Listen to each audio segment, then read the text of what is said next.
So, yo, it's your boy eBay Fight Predictions in the building, and I'll be breaking down Derrick Lewis versus Ciryl Gane. This is an amazing, amazing heavyweight fight. I kind of wish that, maybe it would happen like before, and there wasn't no anticipation for Derrick versus Francis. But I mean, this is an awesome fight. This is a really great fight, and this is almost a battle of two storylines against Francis and Ngannou going at it in two different oppositions, kind of fighting for their dreams. So there's a lot of moving parts going into this fight. A lot of stuff. I mean, honestly, we can really get into it before I even talk about the stats. But yeah, actually, let's talk about the stats actually before we really deep dive into that kind of stuff. But yeah, Derrick does come at 25-7. He's fighting out of Houston, Texas, age 36, height of 6'3", and it reaches 79. Ciryl is 9-0. Is fighting out of France, age 31, and a height of 6'4", and it reaches 83. If I go look at the rankings, if I go on a UFC website, UFC rankings, where that? Bruh, I hate this computer sometimes. Bitch ass ho. I give you the world, and this is how you treat me. Oh man, let me look for it. Oh my god, it's crazy seeing TJ at number 2. Sick world we live in, right? Heavyweight. Yep, Derrick is number 2 and Ciryl is number 3. Hey, that's how it need to be. That's good right there. But yeah, man, I mean, a great fight. Derrick in this 4-fight win streak has proven so much. Coming off that loss, I think was Junior Dos Santos, and the loss to Daniel Cormier. A lot of people had kind of called it quits for him. I remember one of my homies told me that Derrick Lewis will be a gatekeeper, and I totally fought against that. I saw real potential in this guy. I've always thought he has such an athletic ability in this sport that nobody really gives him credit for. I think he's a different kind of athlete than a lot of these guys. I think Francis can match up with him in terms of athleticism, but in my humble opinion, the way he's built, like, it really does remind me of like a football player. And certain football players aren't necessarily aesthetically pleasing, but they have this weird explosiveness. You'll see a dude on the line right now, right? It doesn't matter. They get in that 3-point stance and they're pushing. It doesn't matter how they look or how fat they are. They're gonna do some damage to you. So Derrick always, and I think Derrick was a former football player, and I think he was actually pretty decent. And he had you go listen to Derrick's story and talk about the trials and tribulations. He dealt with from his, I think, his stepfather doing stuff to his mother, and him getting in trouble for that because he defended his mom like any normal human being and any normal man would do, or son, right? And going through those trials and tribulations, right? Losing that, almost like that path to maybe football or even going to college or just being a normal human being, because when you got that on your record, man, it's so hard to to get a job in the society sometimes. It's fucking hard, and I get it, man. It's on your record. How can someone trust you? But Derrick, he came into this world of MMA, and it was the greatest gift that the MMA gods could give us. He legitimately is just hilarious, man. He brings a different kind of just humor and realness and just natural off the cuff humor to the sport, and it's a delight. He's really made the sport a lot better, and I enjoy him, man. He's never not funny, bro. He's never not funny, and like, he's so calm with it. Like, he's not even trying to be funny. Like, he just be saying stuff, and I've always been a big fan of Derrick, and I never left him. A lot of people kind of left the bandwagon after the the Dos Santos fight, but if we go really look at what Derrick has accomplished, right?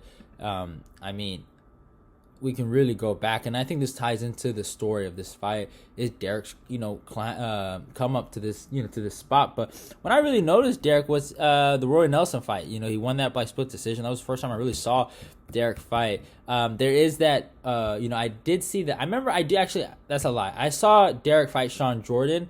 Well, I didn't watch. I saw the highlight clip when it came out, when he got super kicked, basically. I don't care. No, that was sweet chin music straight out of Shawn Michaels' book. Anyone could call it, it's a heel hook. I don't care. Or like a hook kick or something, whatever it's called, right?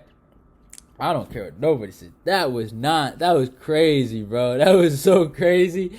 But yeah, man, that was one of the first times. And I never really thought much of Derrick. And then I saw his post fight interview after Roy Nelson, and it was hilarious. I heard that he knocked out Gabriel Gonzaga, but I didn't think much of it, right? But yeah, and then he had the fight night main event with Shamil, and I mean that was a very very close fight. A lot of people forget that they were neck and neck, and Derrick got him out of there, which was crazy in the fourth round with ground. It was a bad fight though. It wasn't anything interesting to watch, and I feel like the fight that really propelled Derrick to another level, where people start talking about, even Joe Rogan talked about him, and he had that like I guess like live reaction to it, was his Travis Brown fight. There was so much in this fight that ties into Derrick, right? Travis, was coming off some, he was coming off some losses. He wasn't as big as he used to be. He wasn't the guy that we all thought he was going to be, like a straight up champion.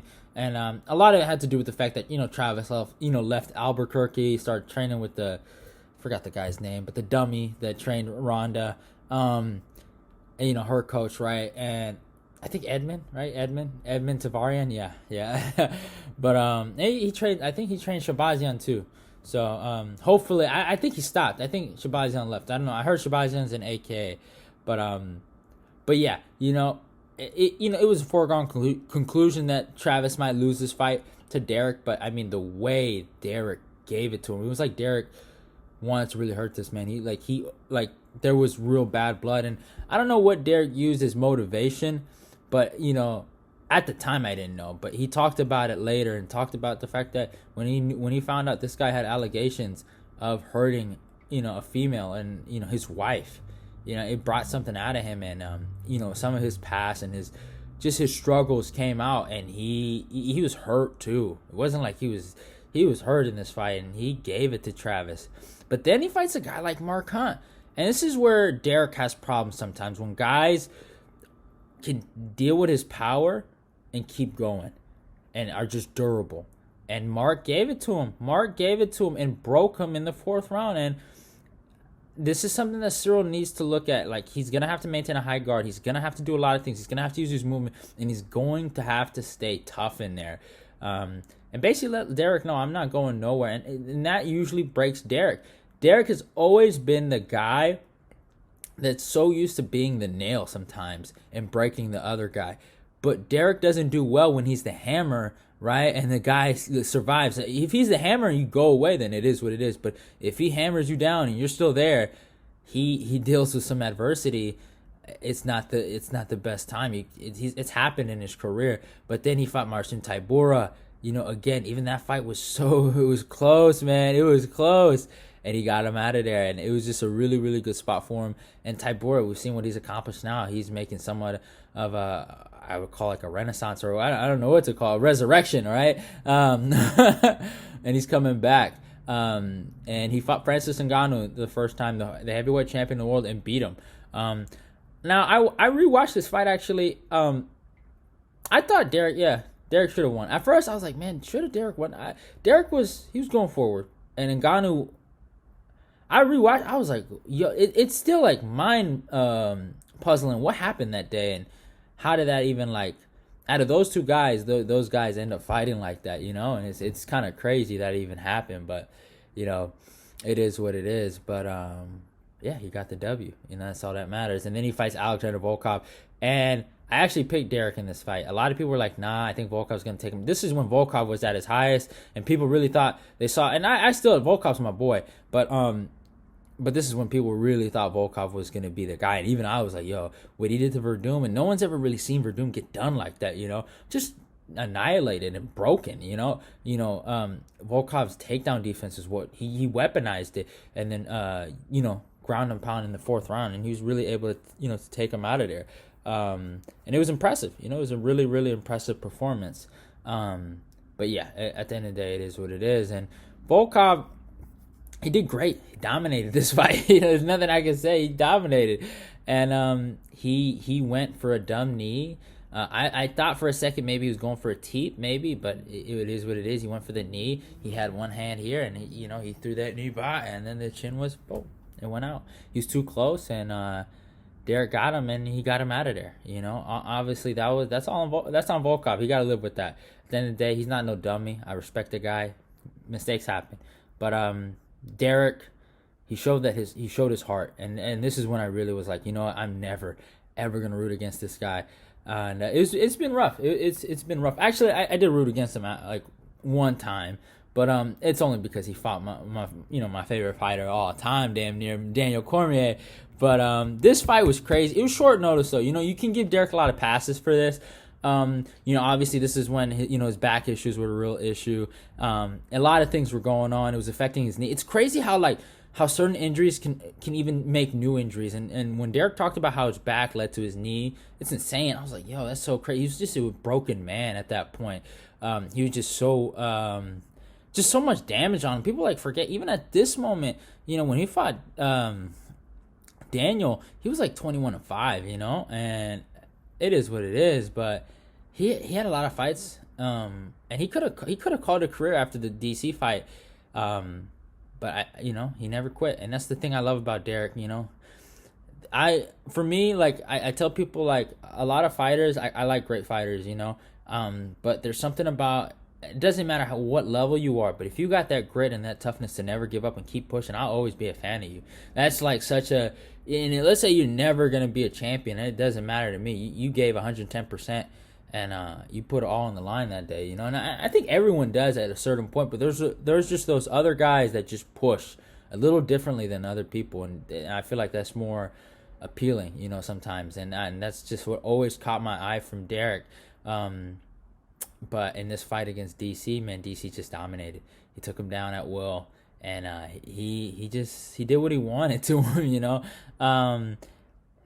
There's a lot of things you can look for Ciryl to take from this fight, but I don't know if he can really implement those tactics, right? There's a lot of things that DC has in his game of American wrestling that they don't have in France, and I don't think Ciryl is that kind of fighter, but he's gonna have to mix some things up. He does like to grapple. I'm not gonna say he doesn't, but I don't know if he can do a fucking ankle pick like DC did to Derrick, and I don't think Derrick's gonna let him do that, because I don't think Derrick's just at that level of grappling anymore that he was that day.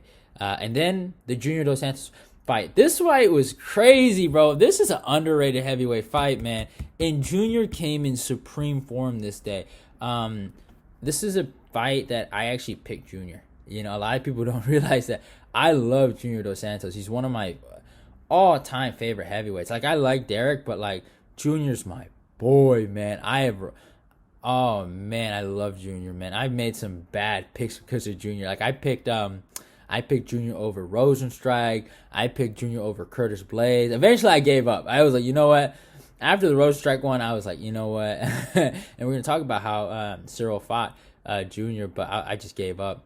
And, and Junior used a lot of good movement. He maintained the pocket. He didn't run away. He didn't back, against the fucking cage like he always does.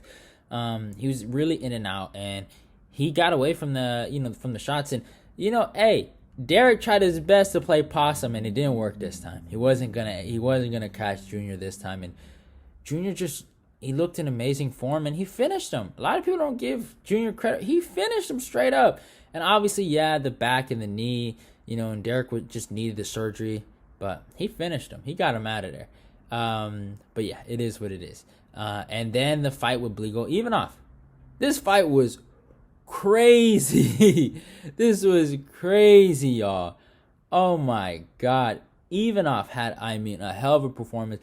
Good thing is that Ivanov trained at AKA, so he got to work with, DC, and, probably DC gave him some tips on how to deal with Derrick and stuff like that. So that's why probably a lot of his, his success came from the greatest camp of all time and the greatest gym of all time. It's undisputed. It's just factual. Don't argue with the man. eBay fight predictions on this. You will lose. I'm just playing. But yeah, at the end of the day, it was great. But again, Derrick's toughness and his ability to, just to push his heart, just showed, and he didn't give up. He kept going. And he would explode from side control like a fucking beast, just all power, no technique. He would have an underhook sometimes, but just the way he got up, it was like there's just too much power going in there. And then his fight with Ilir Latifi, man, that was crazy. I at first I thought Ilir won, and then I rewatched. I was like, you know what? I think Derrick got this. Yeah, Derrick won it. And I know some people get mad about it, but it is what it is. Then his fight with Lexi Oleinik, that was quick work. He killed Lexi, and then he fought Curtis Blades, and this was an interesting one. I'll never forget this, man. I got so much heat from everybody about this pick. I've never in my life got that much heat. I was just dumbfounded. Like, I had guys like Brandon K on my breakdown videos saying, at the end of the day, it doesn't matter. It's over. Like, I don't know the guy, and the guy doesn't know me. So there's not like it's dumb to go back and forth. But just for like the video's sake, I mean, dude, he just it is what it is. He was like, I forgot what he said. Like, that's not the way to think, homie, or something like that. I forgot the word, but it is what it is at the end of the day. And just everyone, we're going with Curtis, and no one, what pissed me off, and no one to this day will never give me credit, but they'll talk about it like they knew about it. I always criticize Curtis's wrestling, his wrestling fundamentals, and the way he was shooting and like taking shots, and his penetration shot was non-existent. In wrestling, and Curtis should know better. That's the thing. Is like he had no penetration shot at all. He had none. All right. He was diving for takedowns. He wasn't using his legs. He wasn't setting these things up. He was just, like I wouldn't even call it lunging, but like I forgot how to say it. But the way there was no squat to his legs, there was no bend to his knees. When he was going for that double leg or whatever he was going for. And now everyone says, "Oh, Derrick gets caught too," not Derrick. Curtis gets caught too much, and it's like it was there the whole entire time. The Alexander Volkov fight showed all the holes in his game. There's a lot of fights, like even Francis showed a lot of holes. He shot for a takedown. Francis stuffed it. No one talks about that. He went for one of the most weakest, like laziest single legs I've ever seen in my fucking life, and everyone ignored it. They were like, "Oh, he lost to Francis Ngannou," And just so many guys were coming at me, but it was it is what it is. They were all quiet, After the fight, they were donezo. They had nothing to say. Derrick laid him out because he was not. It wasn't a power difference. Like, as much as there was a power difference, it was a skill difference and an MMA IQ difference. In the first round, yeah. Oh, he lit him up. But what about the times when they were in the pocket and Derrick would throw to the body and throw to the head? What about that, huh? What about the times when Curtis couldn't even fucking get a single leg near the end of the first round? No one said nothing about that. Then he got his ass knocked the fuck out in the second, and people were quiet. But it is what it is. What can you do? It's just a fight at the end of the day. People, everyone. I get it wrong too. Like, I'm not gonna act like I'm the GOAT, but I'm not gonna say like no one can win a fight. Or like a pick is necessarily bad. Some picks are bold. That's how I look at it. I don't look at it as like, oh, that's a bad pick necessarily. Like, there are those things, but a lot of these guys in the YouTube game don't do that. So to say that, I bad on BK's part, but it is what it is. I've addressed it enough. It's been a long time since that happened, but it is what it is. But if we look at Ciryl Gane and what he's accomplished, is honestly. Obviously he has the win over Tanner Boser. Tanner just coming off that, victory over OSP. It is what it is. Tanner, bozo, he's a bum, but Canadian boy, he got it done. That was a good win for Ciryl. Then he fights Junior Dos Santos, KOs him. That was one of the fights that I picked against Junior, and it's kind of wild like that I did that, but it is what it is, and yeah, it hurt me to see Junior go out like that. And then he had that, great performance against Jairzinho, domination. I mean, he won damn near, in my humble opinion, every round. He was able to take Jairzinho down a few times, but he wasn't able to take him down as much as I thought he could, right? And then his fight against Alexander Volkov, that was a really good performance by him. I was riding with Volkov, and I was like, you know what? I think he's going to get it done, and he kind of proved me wrong. He showed his striking ability, and honestly, his hands is what really changed the fight. I think the kicking-wise, I felt like it was even, and I think his boxing is what really separated them two, and how he was able to use his reach against Volkov's reach, and he was kind of able to to neutralize Volkov. But there's a lot of dimensions to this fight besides resume, and I talk so much about their resumes, but really the story of this fight. I don't want to go too long about this, but I mean, Ciryl Gane's relationship with Coach Fernan, and I think Fernan Lopez.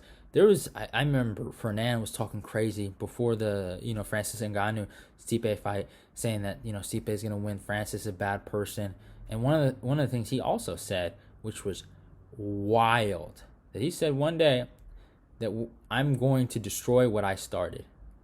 I was like, yo, this dude's crazy. This dude's crazy. And there's this dynamic of almost, and I kind of feel bad for Ciryl Gane. It's like, I don't even think Ciryl even feels this way, but it's like Fernan, the coach, right? It's kind of almost pushing this, like, I made something in Ciryl that's going to destroy this guy, and I'm going to, because Fernan always took the criticism for the first Stipe fight to the heart, because he's like, look at my guys, they don't fight like that. He didn't train properly. It's not my fault. It's his fault. And it's almost like he wants revenge, like he was coming for Francis. And it's if Ciryl Gane wins the interim title, it's gonna get nasty. I truly believe that. Him and Francis, it's gonna get nasty. Like, Usman versus Burns. Usman held Gilbert's fucking son when he was young. There's a video of that, and it got nasty. Like, I know it's something they tried to hide it, but even Usman talked about it on the True Geordie podcast. It got nasty, and it was just something that wasn't. It was something crazy, and it is what it is at the end of the day. But it got nasty, and I never thought you'd see it, but it got nasty. It was, and just the way Usman dismantled him and then yelled at the camera, "Take what from who?"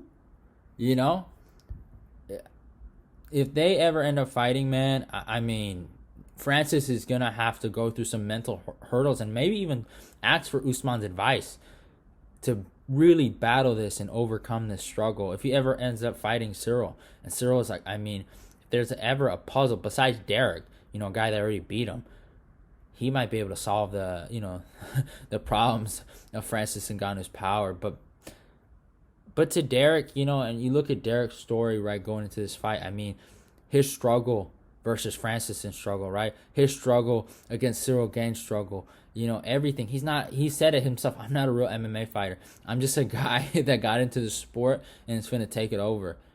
And that's what's crazy about him. He's legitimately a street fighter, and that's what's hella funny.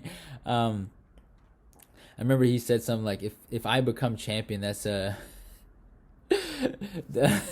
he was like, every trained UFC heavyweight should shake their heads in shame that a guy like me was able to get the belt, and that everything he's been through and all the trials and tribulations and he talks about how happy, and it makes me happy when I hear him say this, how happy he is when he gets his family something, and how almost proud of himself that he's come up from where he came up, and to have what he has now, and he's ready to fight for that. He's ready to fight for his family. He's ready to fight for his kids.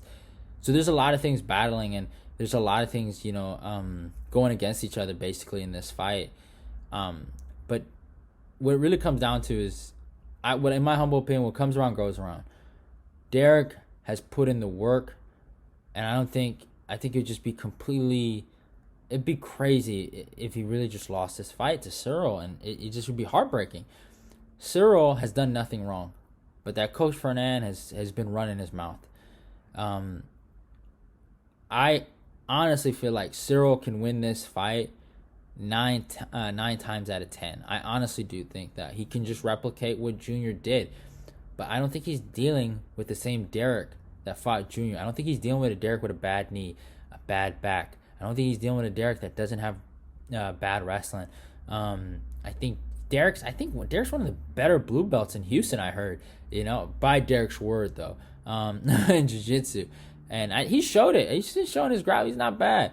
And what it comes down to is that, yeah, Ciryl can use his reach advantage to win this fight. He has a 4-inch reach advantage, which should help him, and just jab at him. But can he do that for 25 straight minutes? I don't know. Can he take Derrick down? I don't think so. So that's one way I can see Ciryl win, just using the jab and, you know, using his head movement. But the way Ciryl moves his head, it's not the best thing in the world. And I don't know how good his chin is, you know. And he has a decent shoulder roll. He rolls with the punches anytime he gets hit. He never gets hit too clean. But I honestly feel like Derrick's my boy. And I just can't not go against him. He's undefeated in Houston.